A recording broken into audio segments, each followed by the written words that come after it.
Hello, hello, hello. It has been some time. Welcome back to the Spectre of Anti-Blackness podcast. I'm your host, and we've had both of these guests on the show before. We've had these great minds thinking aside me, but we've not had them on an episode together. So it's a nice little crossover. Would you guys like to introduce yourselves? Sure. Ladies first. Go ahead, MJ. Oh, okay. Hi. It's me, Jalen.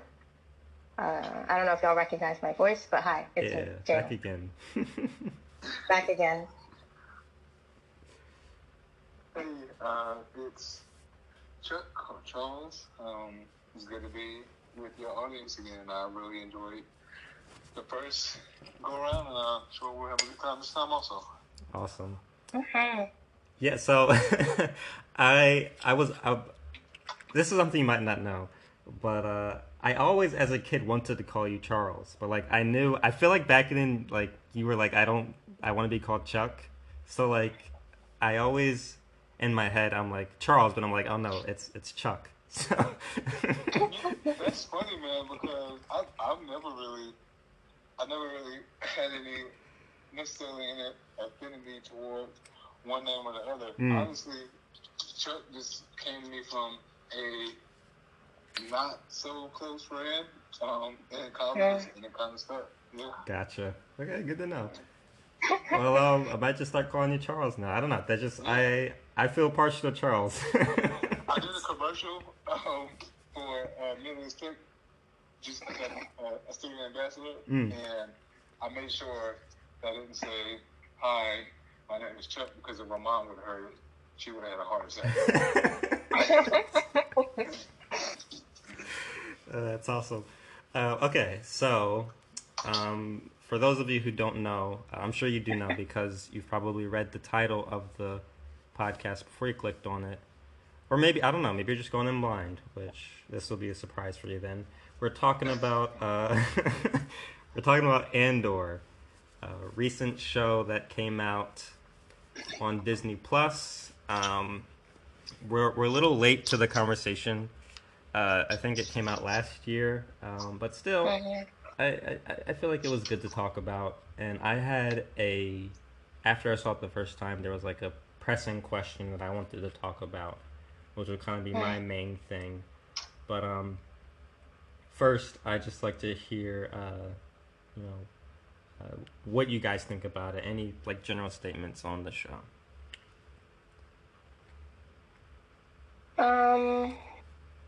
General statements.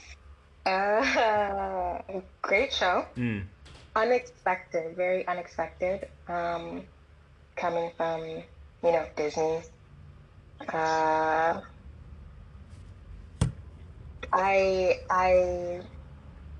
a lot of what I think and feel about the show, I think is related to your question. I don't know what to do with it. I'll just say that. Like, it's a great show, and yeah. Sure. Yeah. So for me, there was a big build-up, not really knowing where it was going. Even though I did have the context almost as an afterthought of what's going to eventually happen in whichever Star Wars movie, but not without that as a real context. The build-up was kind of slow, but also the thing that I really took away and noticed was the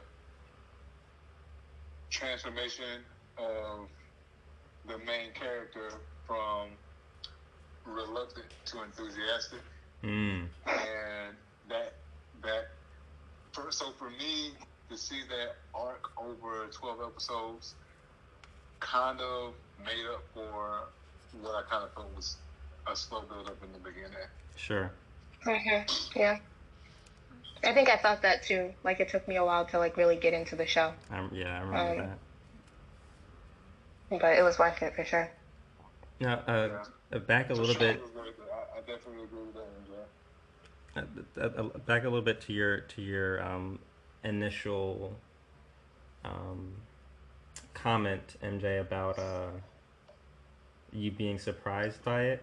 Um, are are you guys familiar a lot with other Star Wars media? Like, are you caught up on other movies, TV shows, and stuff? Yes and no. It's always a blur. Sure. Yeah. So all of the like cinematic release things that got released to the theaters, I've pretty much seen, but almost none of the purely Disney stuff. I like I watched maybe a season or two of that Clone Wars, just because I like the animated things. But no, besides like the cinematic theatrical releases, I wasn't that familiar with the other storylines. Sure, sure.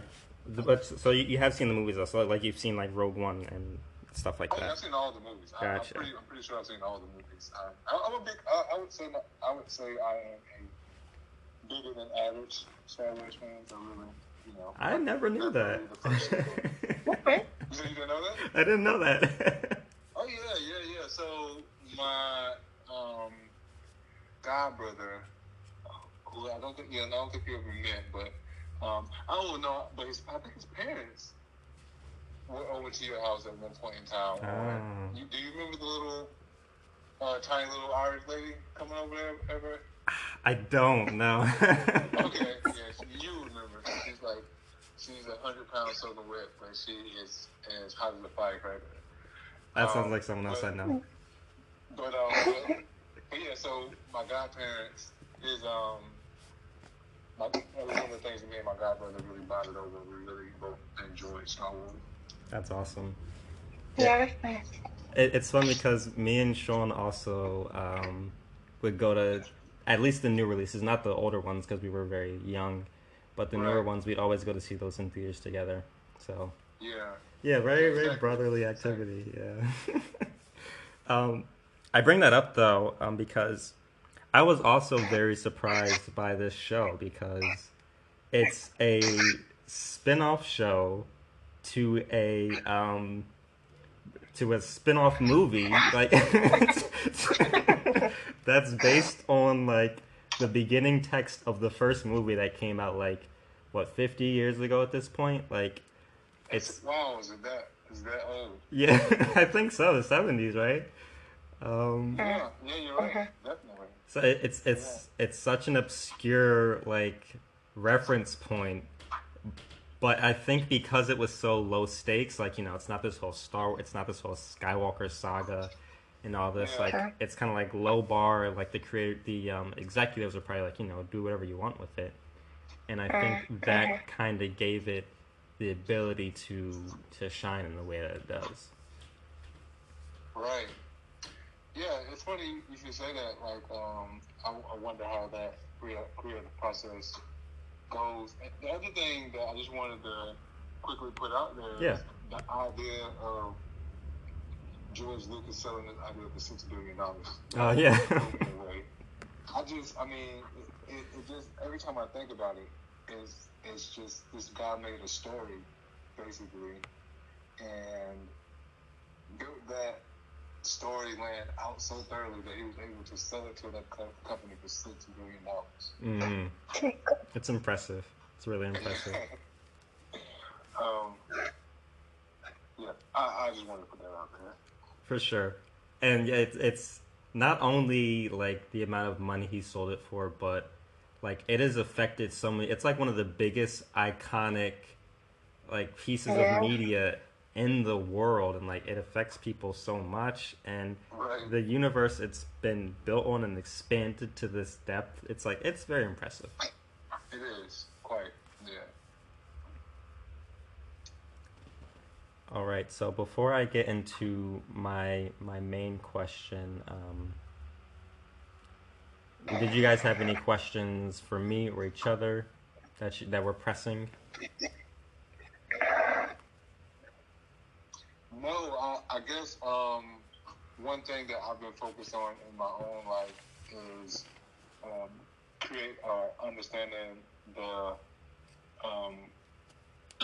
female perspective, and I wonder if there was anything as related to femininity that MJ feels like she got from it that a bullheaded guy like myself might have missed. That's a great question. So off rip, not that I can think of, like there wasn't anything that really stood out to me. I remember though thinking, like, so there's all these women, you know, that are like pivotal to this story, and all of their positions feel really low key. And I remember thinking, Casinta, she's introduced as like this really like powerful force, and then like she's not really around, like she's there. And she has a very strong presence on screen, I think. Really quick, remind me who Casinta is. Cinta she's a part of the like heist group. She's the, I don't know what she is. The darker girl. Yeah. Oh, yes. Yeah, she's with the blonde. But she's like she's powerful, but very quiet. And maybe that's intentional, you know? And maybe that's like how they wanted to portray women, you know, as this kind of like very powerful but underlying force, supporting in all these other ways.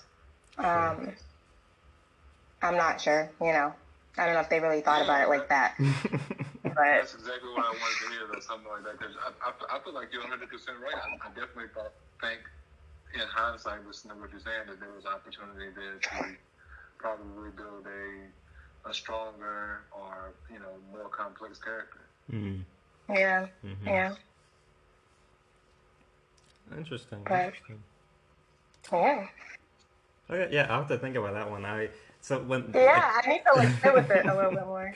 When I first think about the women, I thought of the first one I thought of was the girl back home. I don't remember her name, but she gets captured and she essentially just pays like that, you know.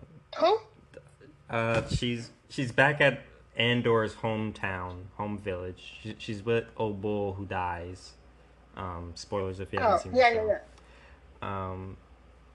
And her role is very like, she seemed like she was gonna be, I don't know if she's like, you know, partner in crime or love interest or what, but she just gets like captured fairly early on and just kind of stays, you know, regulated in that role. Gets thrown through some very traumatic stuff. Yeah. So can we talk about that for a second? Of course. All right. So, I thought that the way that she was tortured was fascinating. And then I also asked myself and I asked myself this question because there's a TV show on Severance called TV show on Apple called Severance. Yeah. And the way in which they punish their employees in that show also was fascinating to me. And so I thought about it, whether it was just some sadistic interest in torture, or if anybody else thought that was interesting also. It was very different. Like, I haven't seen torture like that before. I've seen Severance, but can you remind me of how they do it? I don't remember it. So it was so crazy to me, but in Severance, what they do is they put them in a dark room. I can't remember what they call the room. The break room, I believe it was. The break room. Yeah. They take them to the break room, and then they have them read that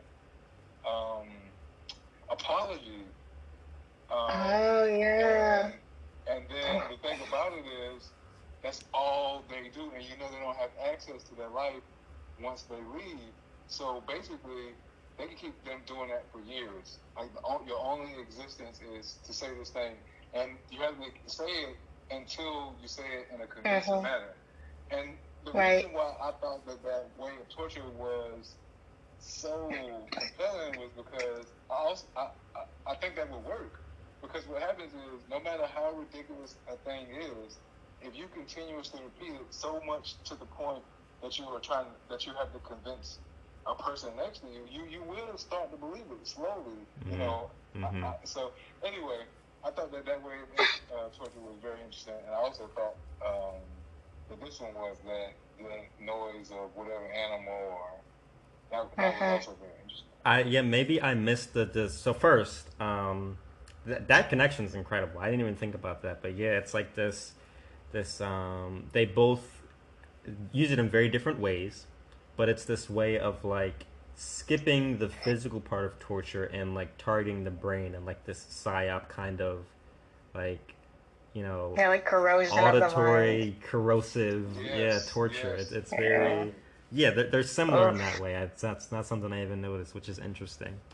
So you thought it was like the noise of animals. What I thought, the description, I don't know. I think maybe he wasn't very clear, but I thought it was like she was hearing children being murdered or something like that.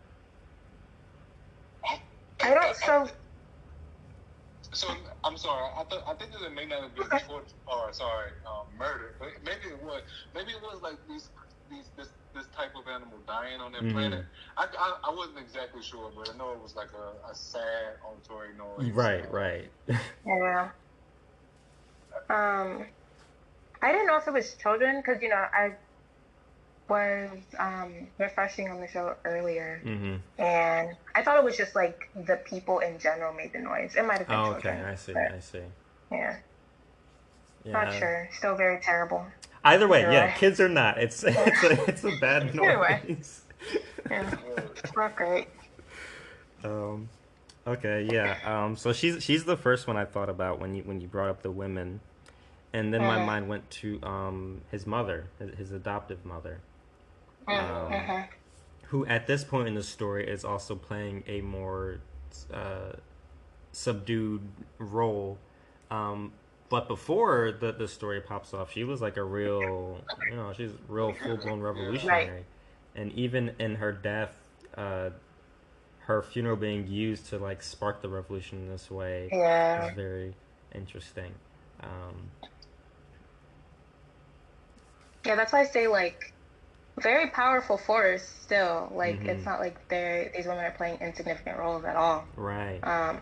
Very important for the story.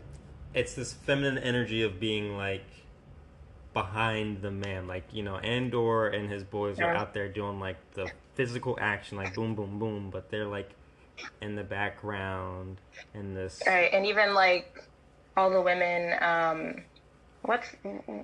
like the elite, like all these women like being secretly like pulling all these strings and doing all this background work, like they're there for sure.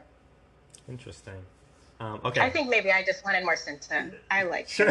You did. I remember you were like, "Oh, she's great." Okay, my question. So this was I posed this to both you guys, and I'd love to hear your thoughts. But just for the audience, so Andor is a show. If you're listening to this, you've probably watched it already. It's a show that's very revolutionary, very leftist, very like anti-imperialist, in a way that we've not, at least I haven't seen a show like at least by a mega giant corporation like Disney. And with such a big popular brand like Star Wars. So I have written here, we have media, right, that's working under the guise of capitalism. Like, we since we exist in the capitalistic society, this is, at the end of the day, a product that is being made to sell Disney Plus, to sell people on Star Wars, to fuel this capitalistic system. So it's within that. But its intention seems to be to deliver revolutionary, anti-capitalistic media to its consumers. So almost working backwards from what the main goal of the company is. So at the end of the day, and we can talk about that, because that's a whole thing in and of itself. But at the end of the day, the question is, does this help the company more or the people?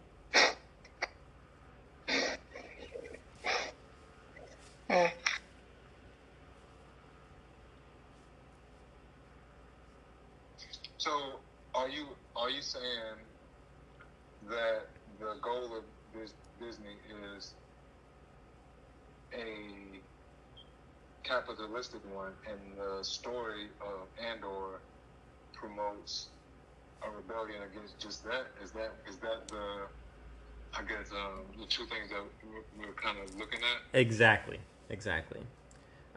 Disney is a big giant company that wants nothing more than these, as far as we can tell, right? Capitalism, imperialism, colonialism. It wants those things because it's a business, and it had, that's what fuels it. That's what drives it within the society that's been constructed. And yet it's pumping out media that's like the opposite of that. That's critical of that. Yeah. So I guess maybe this is a pessimistic way to look at it, but I don't think that. Well, I think that Disney probably underestimates anybody's ability to make any real change to the status quo. Right.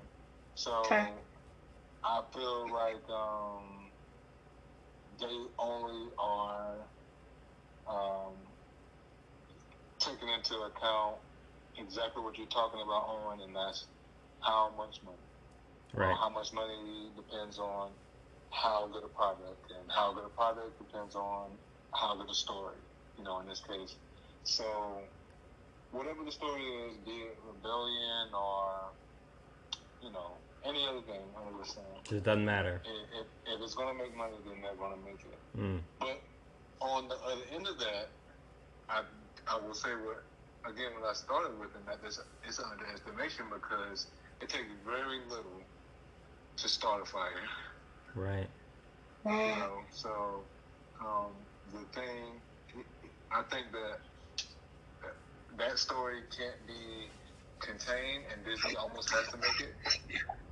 And keeping, with the Star Wars, and not to be too dramatic, but they could very well be the beginning of the thing that changes. The catalyst of the revolution. Yeah, it could very well be. So that's what I think. But that's a great question though, because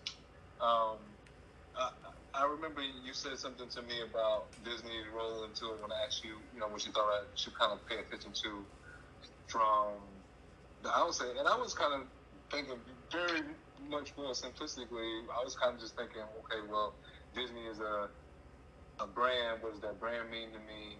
And how does that relate to the story that's unfolding? Is there something in keeping with what I'm expecting from Disney? I wasn't necessarily thinking on that level, but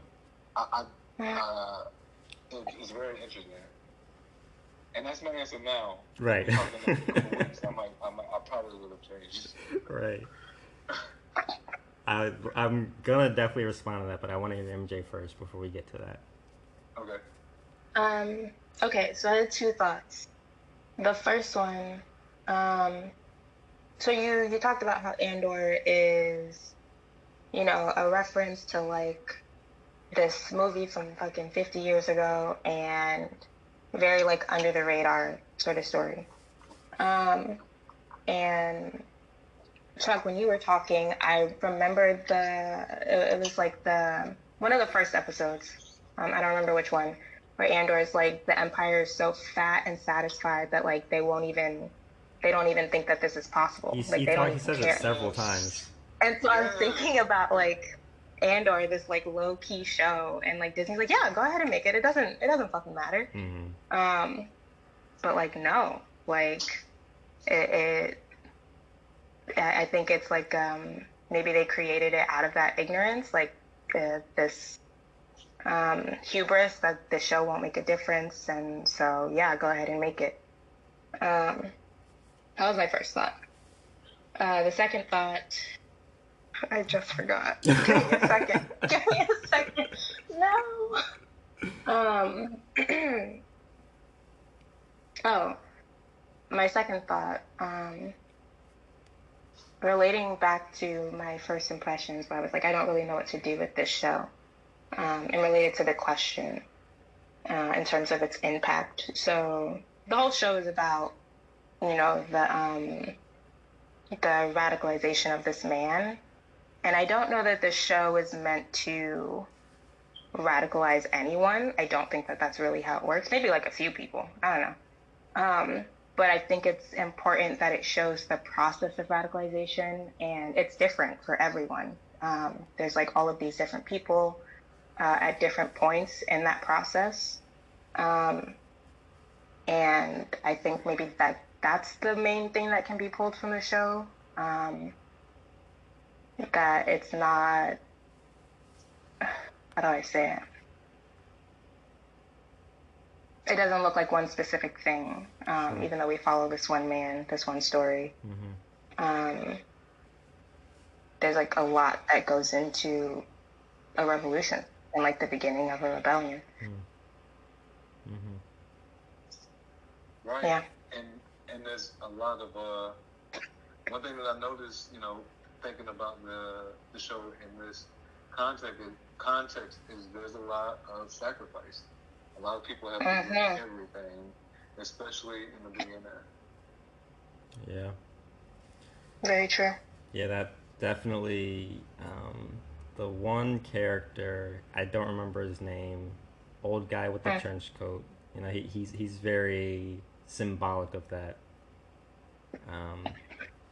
But before I get to that, I'm gonna formulate my response. So there's this fence I'm on, right? I'm straddling the line here because it's like, is Disney playing 4D chess, right?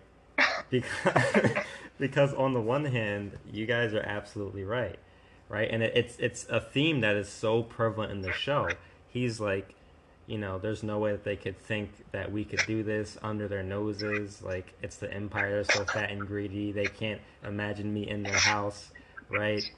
And also, especially near the end of the show, there's this this idea that they bring up, which is essentially, like, if I remember correctly,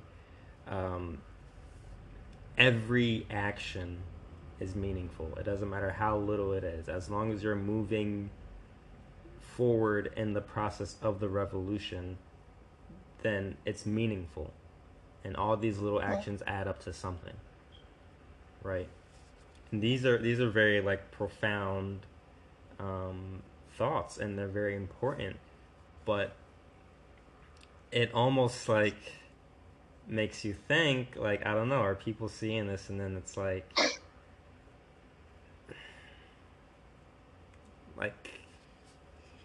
I feel like at the end of the day, maybe people are looking at Disney and thinking like, oh, look at what they're doing. Like, Disney's on our side. Look at how they're able to produce this thing.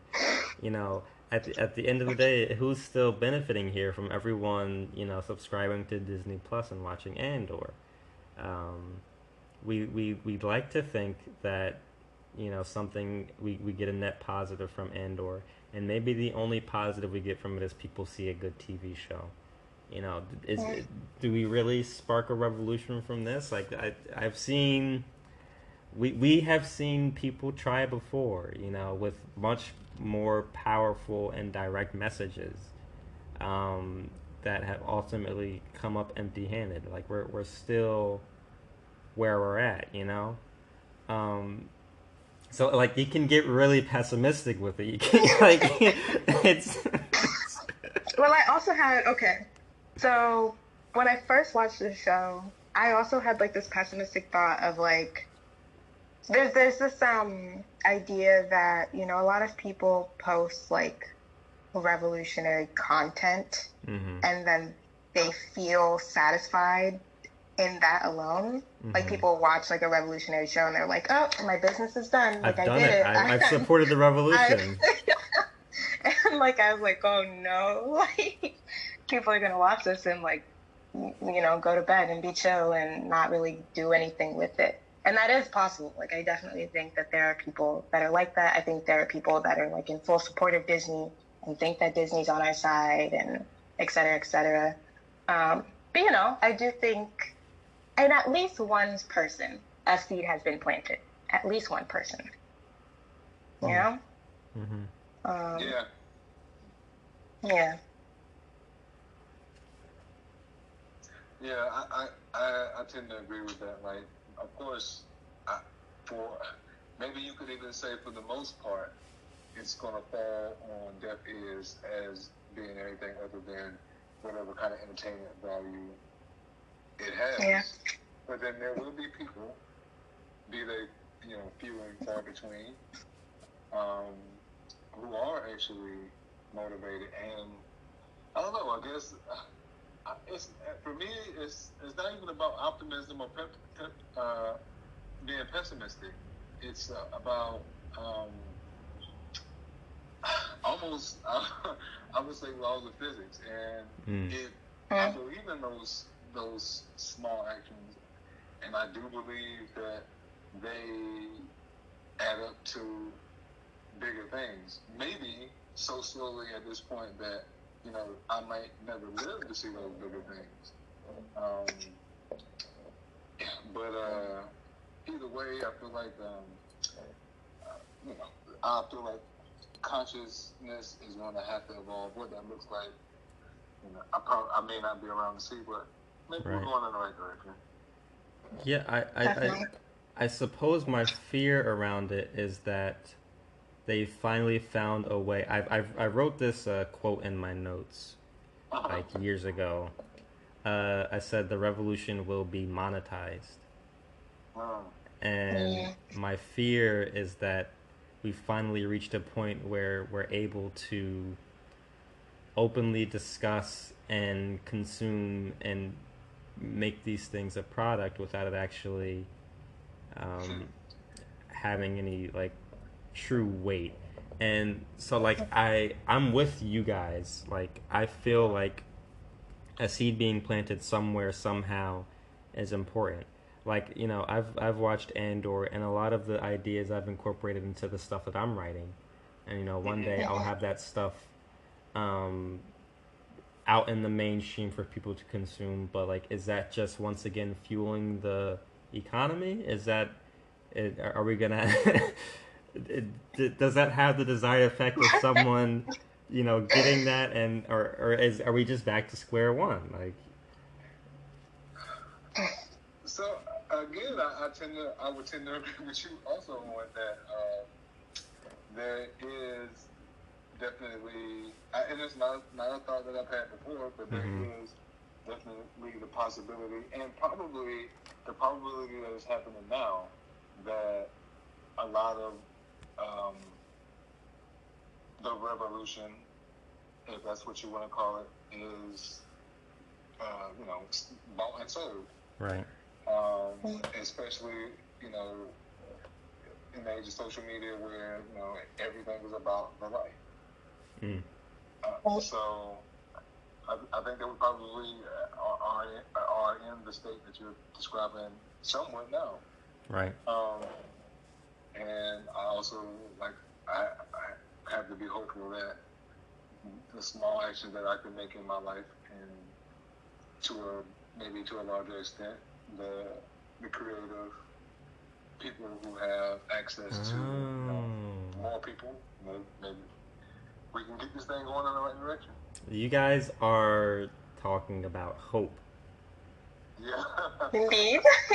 It's hope. I see. I get it. Like, yeah, it's less about the intention and the current effect and the current landscape. Because like we had a Fred Hampton movie, right? Like, No, yeah. I mean, if we can do that and things haven't changed, I mean, fuck. But it's it's hope for the future, and hope that we're we can make we're making more and more and more revolutionary content. Companies, because I think it should be known at the end of the day, Disney is not evil, Right. right? Mm-hmm. It's Yeah. simply a company that, and so I heard something interesting the other day. Someone said online that CEOs are incentivized to be dicks. Like that's Sure. it's Yeah. it's what the company needs. Like if you're not going to be an asshole and you're not going to make the hard decisions, you're going to get fired, and they're going to hire someone who will. For Like Yeah. sure, man. and so Yeah. like sure, right now the companies are benefiting from this, but also the companies are benefiting from seeing they're seeing that, oh, this content is content that people enjoy. This is stuff that people respond to. So at the end of the day, they're gonna have like, oh, we need more of this. Like this helps us grow. So hey, you make more of that good stuff that people like. And at the end of the day, yeah, we can hope that with all of the revolutionary content out there, that I mean, shit, something's got to happen, right? I think there will be a tipping point. I think there will be a tipping point or something like that. Yeah, and I think too it's I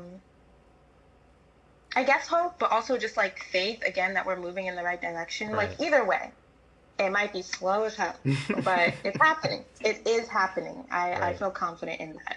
Yeah. Yeah. And for me, it's not even a matter. I mean, you're right. We're describing a hope, but it's not it's not like a hopeful thing for me. It's kind of like about presence, man, because Mm, whatever we're talking about is not something that it's something that's in my hands, but it's also not something that's in my hands. right. It's Yeah. a focus on the the things that are within my control, and Mm-hmm. in the back of my mind, like, okay, we're moving in the right direction. But yeah, So you must have really vibed with with the one character. I can't remember his name. Let me look up real quick. okay, Luthen. Which one's that one? It's Yeah, it's the old guy, the traitor. They had a code name for him in the show. I don't remember what it was. yes. Um, I thought his character was interesting Mm-hmm. because while like the rebels who are out in the field, they're given some creature comforts and maybe access to a lifestyle that they really would want, or an existence, a different existence. Mm. Luthen hasn't really had to give up a lot of those things, but being two-faced the way he has to be is giving up a certain kind of something else. You know what I mean? Right. Like that's a big ask for somebody to live that kind of lifestyle. So I don't know that I vibe with him, but I definitely saw him as a very complex character who Mm-hmm. was struggling with some things that I thought were interesting. Yeah, I'm hearing you echo a lot of his points of like, he has that one speech where he's like, I'm burning my life for a future I'm never gonna see.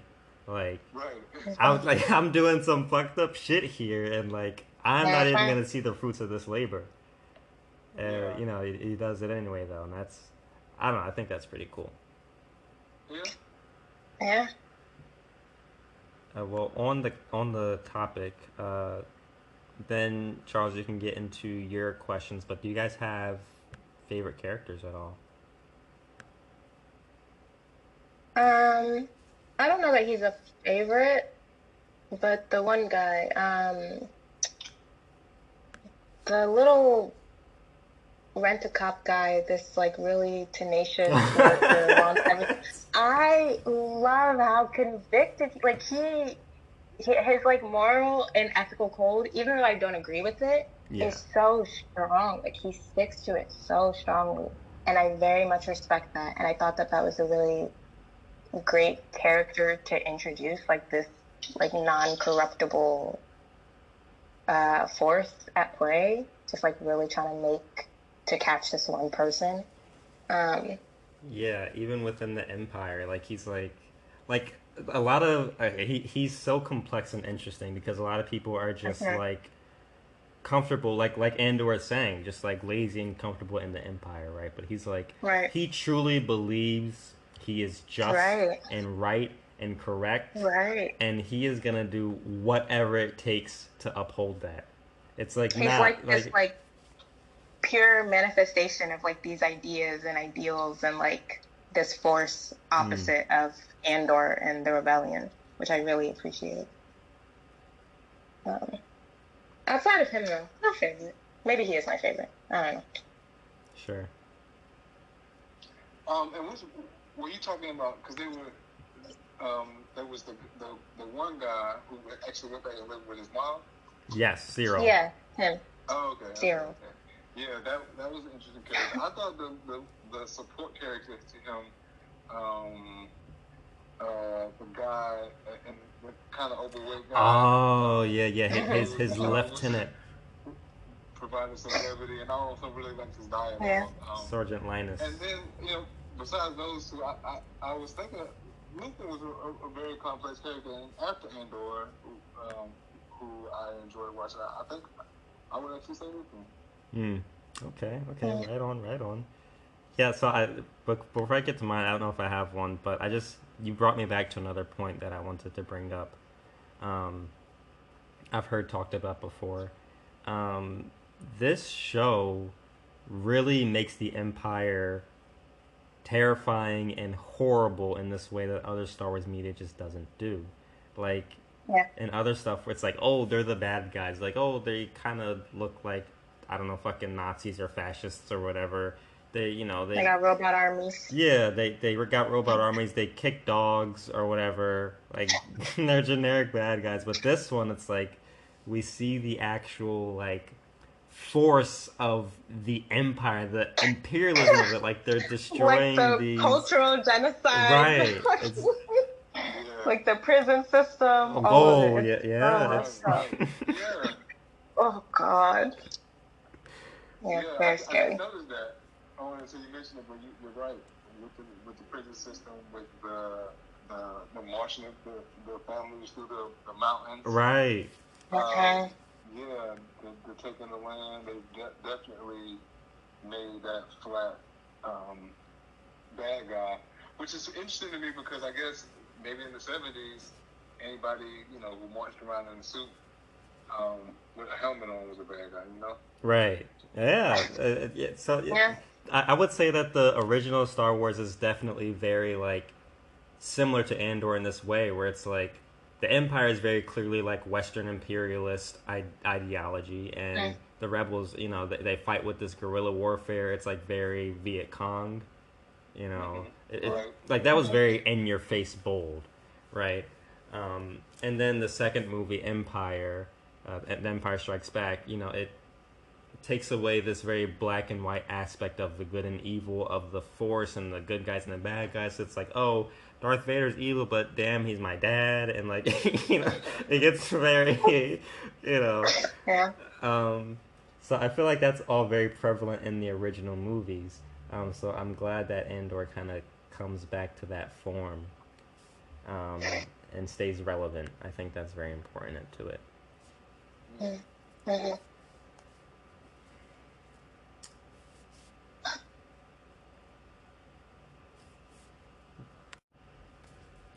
There's a lot of different points that are touched on in this. Um, for instance, Saul Guerrera, who's also in Rogue One, but I don't know if if he was created for Rogue One or if they just brought him Uh, into Rogue One, like if he's in other things. But he's so silly in Rogue One. It's like, oh, I'm yes, he this is. big fat revolutionary, and then it's like, just leave me to die. I don't know. It's, he's it's a very silly character, but he's made extremely complex in this show. He's like the extreme radicalist of the movement. Um, Mm. he has to work alone because he doesn't trust anyone else. I don't know. I think he might. I don't know if I'd say he's my favorite, but he definitely was prominent in the show for me. Like in this idea of like how the revolutionaries have to work together in order to really like get the movement going. I don't know. There's Sure. Yeah. I think it was a good thing for them to touch on and to like have a moment to discuss and address. You can't really do it alone like that. Yeah, and like infighting is natural in any like force, you know. Yeah. Yeah. I just like to see Forrest Whitaker secondary because that wasn't bad. Every time somebody gives him a case, I never seen him go to work. Indeed. And on that topic, the other well-known actor for me was Andy Serkis, as the he was the prison the prison floor leader guy. Okay. We don't see his face in a lot of stuff, but you might know him as Smeagol and Gollum in Lord of the Rings.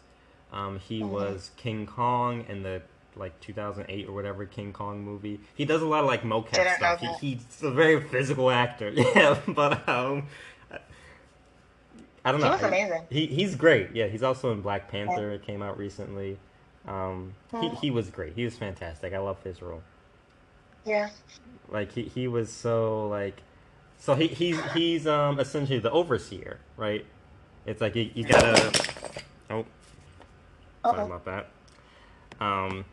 He's the overseer. You gotta get the prisoners to police the prisoners, right? Get some workload off of the oppressors because they don't really have the force to do it themselves. And he's so entrenched in the idea that he's just got to serve his time, do what he's got to do, and then he'll be free. But then, Andor helps to bring him the realization, and also with them, doing their shady prison shit, there's no getting out. It's... Right. and so he's instrumental. I think it's important that Andor is a soldier. And he helps to take over the little command center at the prison, but at the end of the day, it's ultimately comes down to what's his name again? Andy Serkis. I don't remember the name of the character. Right. No, I know. It's ultimately down to him to rally the troops and to get them out of there. Like I don't know. I like his role there. I think he might be my favorite.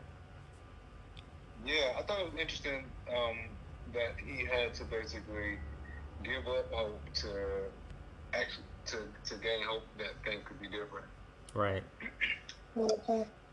And him not being able to swim, like that's crazy.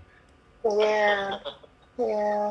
But I felt that, I don't know, maybe it was just in the scene leading up when it was almost, when you almost knew something, but I felt like he was not going to be able to get away. Yeah. Sure. Well, it's the same though with man, there's so many names here.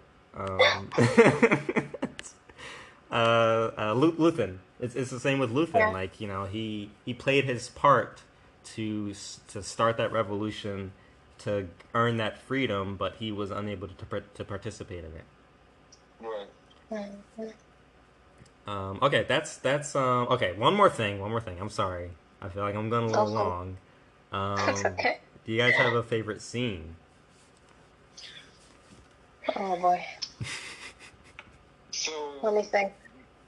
My favorite scene definitely was in episode 12. I guess the funeral march. Mm-hmm. The build up to and I guess the culmination, which was the message delivered virtually from his mom passed away. Anyway, yeah, that was definitely the best scene. I text you about the music was so oh yeah on point, and then I just felt the energy changing between the scenes. There was this powerful march in the streets, and then there was all these people sneaking around trying to, you know, one up each other. I thought those two different energies were compelling, and the music definitely made it even better for me. So that was mine. I agree. I love that guy on the bell. He was getting it. Oh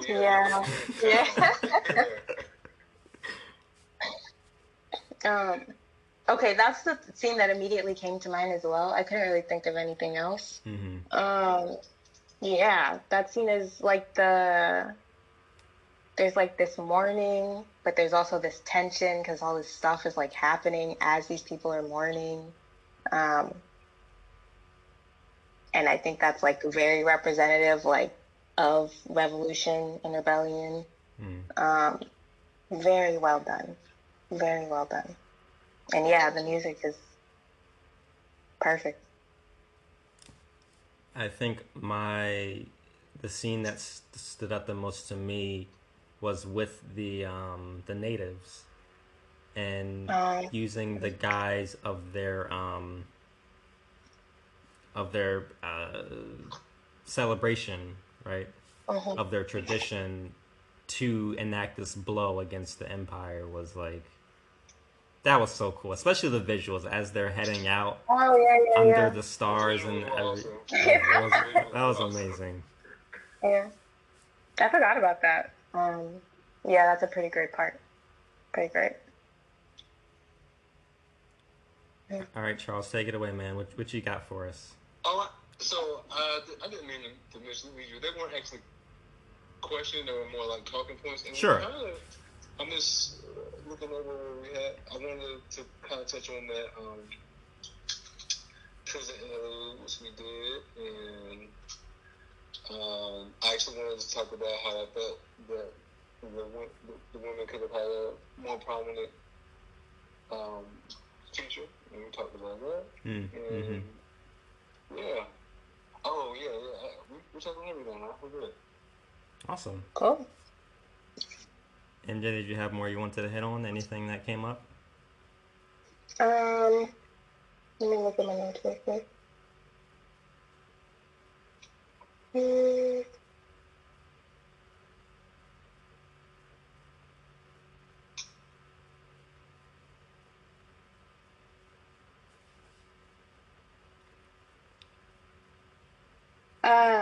So episode 10, I don't know that it's really much to speak on, but in episode 10, which is like prison break episode or right before the prison break, I'm not sure. Andor's like, power doesn't panic, and that just really stuck with me. I don't know, something about that, like, power doesn't panic. When did he say that? What was that about? Power. I think like they were talking about how they like killed that entire floor of people. So because they don't want anyone to find out, because if there's a rebellion, then they stop making this thing, whatever the hell they're making. And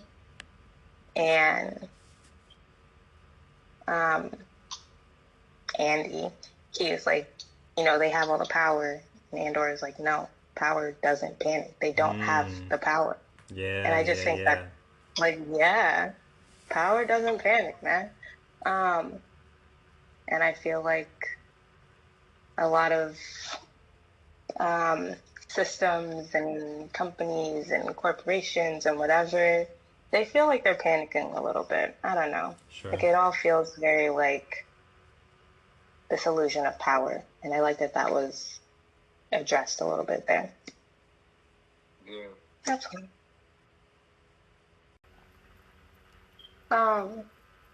I think I really love the idea of, there being more, because, we have like underdog stories and rebellion stories, or in one way or another. Those are pretty common. But like collective rebellion isn't, and I think that definitely affects like the psyche of individuals that are watching this stuff, because I feel like a lot of people have this idea that, yeah, they kind of have to do it all their own. And a lot of people get like really bogged down and feeling like they have to like do all of this stuff. Oh, I'm not doing enough for the revolution, or I'm not doing as much as I could. But it's like it's you need the support. It has to be a collective thing. Right. But that's not really addressed in media, and I do think that that definitely has an impact. Yeah, there definitely needs to be more about all of it, or like the collectiveness that's needed. Yeah. I had another thing, but I can't remember. We might get back to it. We'll see. Yeah. So, two things. One, I think that it is really neat that they show the collective nature of how I think that an actual rebellion would work. Spread out with a lot of little motions versus this one superhero saving all of us. Right. I didn't think about that though, and that would be my second point. The more I listen to both of you talk, the more I think that I might be the person who watching something like this and has a seed planted, but actually doesn't get up and go do anything. Because I don't necessarily. I don't know. I definitely feel like both of you got more in the way of something that would actually promote change than I did. I don't know.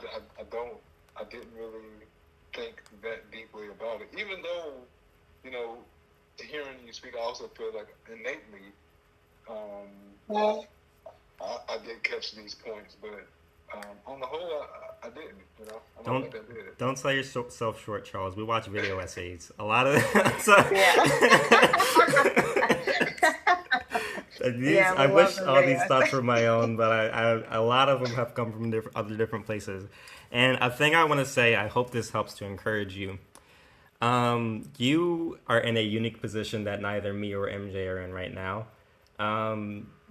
You got a kid. I mean, that's the biggest, at least in how I think about things, it's one of the most major ways to affect the future. You're raising someone and instilling in them your ideals. Right. Yeah.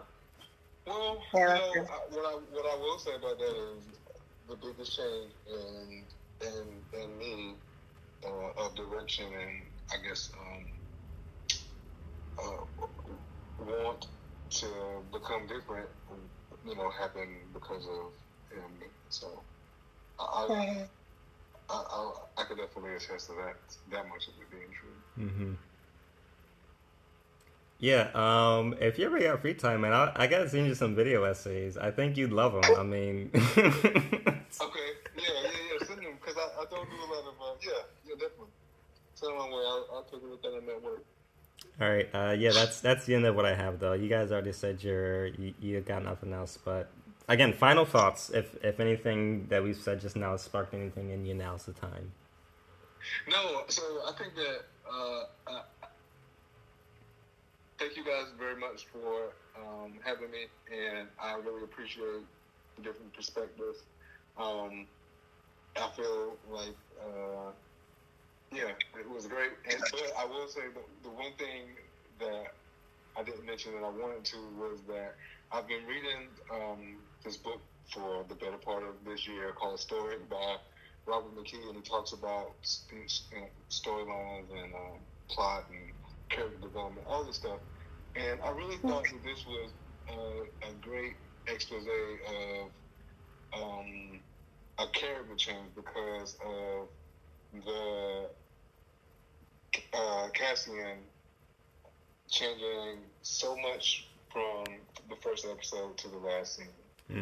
From somebody who, was all about one thing and then at the end, completely different. So I for me, watching the show, like dealing with the parts where I was like, "Is something gonna happen?" That payoff in the end, I was like, "Oh, I'm glad that I, had that character because I really cared about, what was going to happen to him and his eventual decision." Season 2 is coming out soon, y'all. I mean, not soon. We got the writer's strike, but season 2 has been confirmed. Oh, that's cool. That's really Forgot about that. I'm excited to be there. Oh, Yeah, that'll be interesting to see. It will be, won't it? Yeah. I know, Charles, at least you don't watch a lot of the like side Star Wars media, but Andor did so well that Mandalorian season 3 like tried to do the same thing. Like it was that impactful to to the scene, to the ether. So like it's interesting to see what's gonna happen next. Right. Yeah, I can't remember the one thought, so I'm good. I'm done. Sag. Yeah, but this was really great. This was a good conversation. I thoroughly enjoyed this. Yeah, I'm glad that I got you two on here because you got some good brains, and I always love hearing both your thoughts. Okay. Very unique perspectives, very strong individuals. I'm glad you both enjoy being on here and continually come back when I ask you to.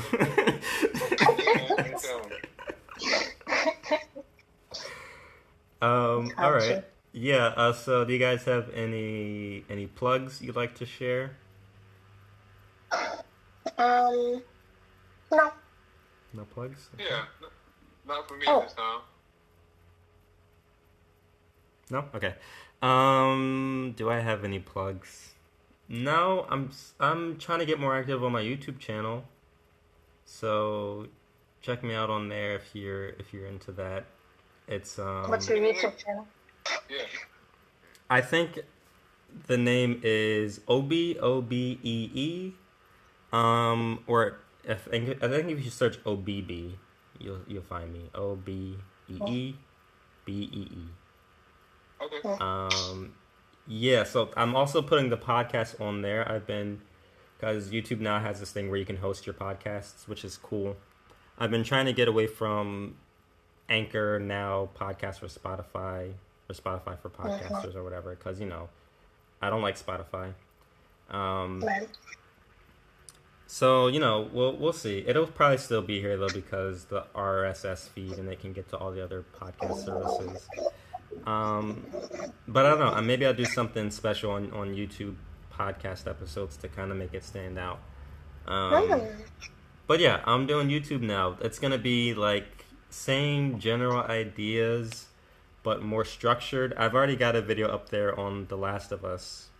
So if you've played or watched or heard of that game or even seen the show, the show is great. If you haven't seen the show, definitely watch it.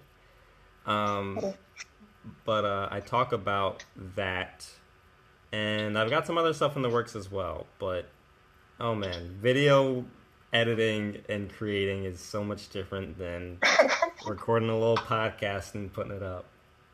So that's taken a little bit longer, but that's what I've been working on as of now, and a little bit of writing as well.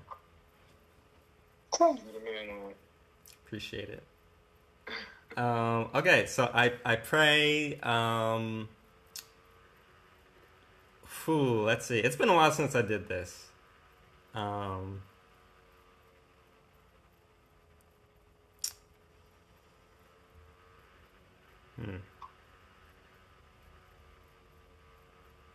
pray it's the right temperature in your house. Perfect temperature, not too hot, not too cold.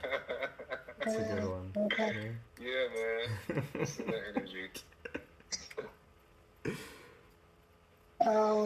I pray that someone buys you some food. You deserve to get food bought for you. Wow, that's good. Yeah.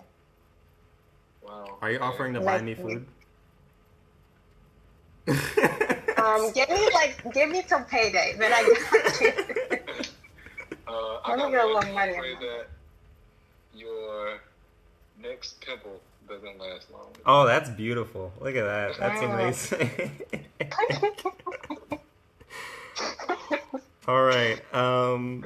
Oh, why you didn't plug your podcast? Or you got a new podcast? I forgot about the podcast. It's so very baby. Cosmic Colored Kids. Check it out on wherever you can listen to podcasts. Your favorite place to listen to podcasts. Cosmic Colored Kids. You heard it here first. It's Yeah, just chatting about some stuff. I think it's good stuff to chat about. Yeah. It'll get better as it goes on. We're still in the beginnings of making it, but it's good. Yeah. Okay. Well, we're signing off. Thanks for listening, everybody. If you haven't, check out another episode. You know, if you want to hear more of MJ, she's on a bunch. I think she's first on like one of the middle episodes of Underground Railroad. After that, she is on. She's on Spider-Man. She's on the one you're listening to now. She's on. I feel like there's another one that I can't think of. If you want to get more Charles, he is on the Atlanta episode. One of my favorites. I love that show. That was a lot of fun. Yeah. I'm actually making a video about... Atlanta's going to be prominent in the video, so I'll let you know when I'm done that. You can check it out. Cool. But yeah. And maybe they'll be back for more in the future. Who knows? We'll see. As for now, though, go outside, send your mom a text, tell her you love her. Or, you know, if she's passed, I'm sorry to hear that, but leave her some flowers or something, you know. Yeah. Tell her you love her. Yeah. Tell her you love her anyway. She's there. All right. See ya.